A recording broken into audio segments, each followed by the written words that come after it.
The moment my father shoved the last of my clothes into a trash bag and tossed it at my feet, I understood something clearly. Blood ties mean nothing when money is on the table. We had just buried my grandfather hours earlier.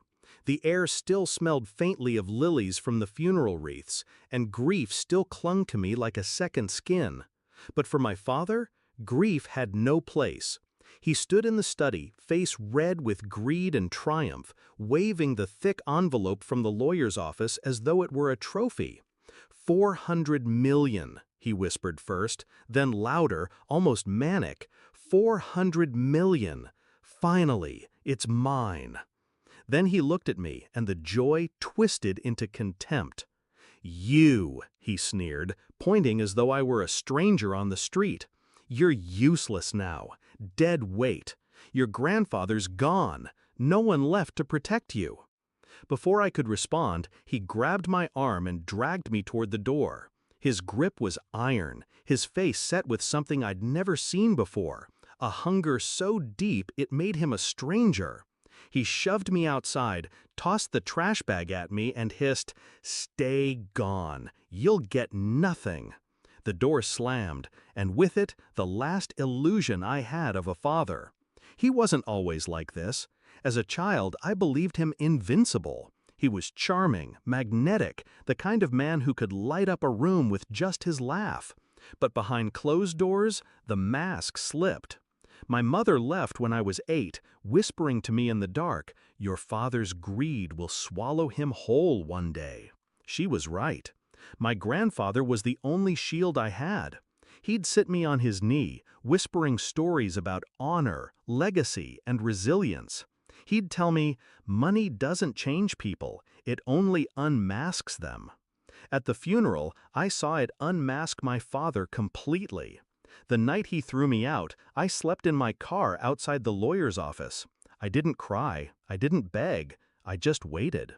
Something in me already knew my grandfather hadn't left this world without one final move. When the lawyer arrived the next morning, he found me leaning against my car, eyes hollow but steady. "You look like him," he said softly, unlocking the door. "Come inside."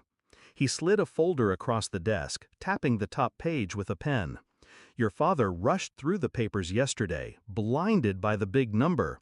He didn't actually read the will." I leaned forward. The words burned themselves into my memory. "To my son, I leave temporary stewardship of the estate, contingent upon his behavior. Should he act in malice toward my granddaughter, the fortune transfers entirely to her." The lawyer's eyes flicked up to mine. "He's already violated the clause. Legally, everything is yours." For a moment, I just sat there, not smiling, not crying, just absorbing the weight of justice. Then I whispered, "He threw me out less than 12 hours after you handed him the papers." The lawyer chuckled darkly. "Then I hope you're ready, because the empire is yours now." I didn't rush to confront him. That would have been too easy, too merciful. Instead, I planned, quietly, deliberately. I had the lawyer file the transfer discreetly, freezing accounts, redirecting control of assets, removing his name from everything one signature at a time. It was surgical, precise. Each document was a scalpel, each signature a cut. By the end of the day, my father's fortune was nothing more than numbers slipping through his fingers. And then came the final blow. He was hosting a celebration that night. A grotesque display of new wealth, caterers, champagne fountains, music thundering through the mansion. The house that used to be my home was filled with strangers toasting to his victory. I arrived uninvited. I walked through the door in the same dress I'd worn to the funeral, black and understated. The crowd hushed, murmurs rippling as I made my way to the center of the room. My father's smile faltered when he saw me. "What the hell are you doing here?"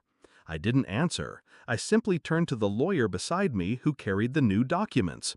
He cleared his throat, his voice carrying over the music. "Ladies and gentlemen, there's been a correction to the inheritance. Effective immediately, All assets, properties, and holdings belong to the rightful heir, his daughter. Gasps erupted, glasses clinked to the floor. My father's face drained of color, then flushed with rage.